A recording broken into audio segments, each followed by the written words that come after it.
First Kings, chapter 6.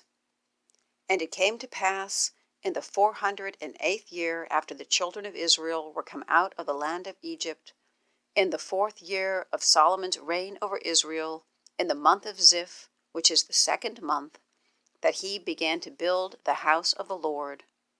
And the house which King Solomon built for the Lord, the length thereof was 80 cubits, and the breadth thereof 20 cubits, and the height thereof 30 cubits.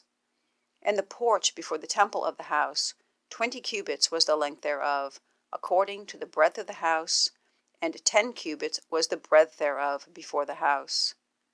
And for the house he made windows of narrow lights.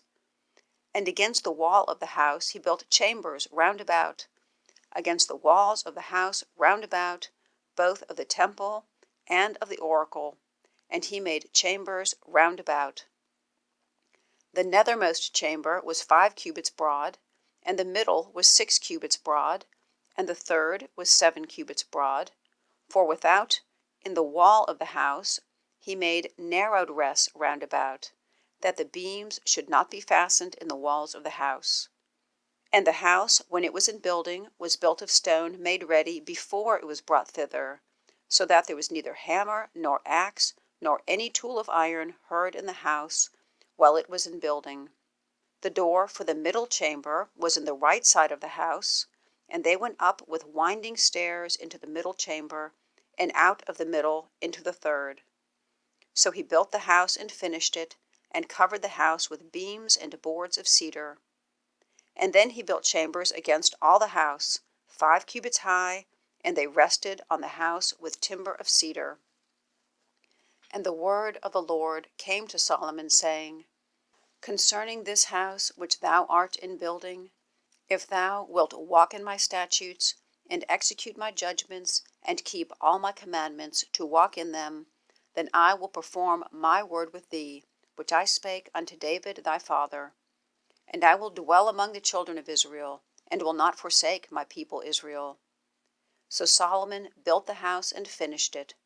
And he built the walls of the house within, with boards of cedar, both the floor of the house and the walls of the ceiling, and he covered them on the inside with wood, and covered the floor of the house with planks of fir. And he built 20 cubits on the sides of the house, both the floor and the walls with boards of cedar. He even built them for it within, even for the oracle, even for the most holy place. And the house, that is, the temple before it, was 40 cubits long. And the cedar of the house was carved with knops and open flowers. All was cedar. There was no stone seen. And the oracle he prepared in the house within, to set there the ark of the covenant of the Lord. And the oracle in the forepart was 20 cubits in length, and 20 cubits in breadth, and 20 cubits in the height thereof. And he overlaid it with pure gold, and so covered the altar, which was of cedar. So Solomon overlaid the house within with pure gold, and he made a partition by the chains of gold before the oracle, and he overlaid it with gold, and the whole house he overlaid with gold, until he had finished all the house. Also the whole altar that was by the oracle he overlaid with gold. And within the oracle he made 2 cherubims of olive tree, each 10 cubits high. And 5 cubits was the one wing of the cherub, and 5 cubits the other wing of the cherub. From the uttermost part of the one wing unto the uttermost part of the other were 10 cubits. And the other cherub was 10 cubits. Both the cherubims were of one measure and one size. The height of the one cherub was 10 cubits, and so was it of the other cherub. And he set the cherubims within the inner house, and they stretched forth the wings of the cherubims, so that the wing of the one touched the one wall, and the wing of the other cherub touched the other wall, and their wings touched one another in the midst of the house. And he overlaid the cherubims with gold. And he carved all the walls of the house round about with carved figures of cherubims and palm trees and open flowers within and without. And the floor of the house he overlaid with gold, within and without.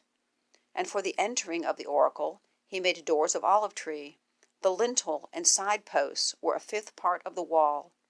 The 2 doors also were of olive tree, and he carved upon them carvings of cherubims and palm trees and open flowers, and overlaid them with gold, and spread gold upon the cherubims and upon the palm trees.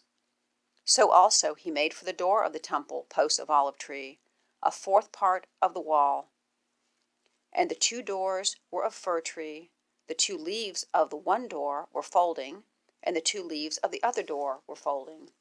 And he carved thereon cherubims and palm trees and open flowers, and covered them with gold fitted upon the carved work. And he built the inner court with 3 rows of hewed stone, and a row of cedar beams. In the 4th year was the foundation of the house of the Lord laid, in the month of Ziph. And in the 11th year, in the month Bul, which is the 8th month, was the house finished throughout all the parts thereof, and according to all the fashion of it. So he was 7 years in building it.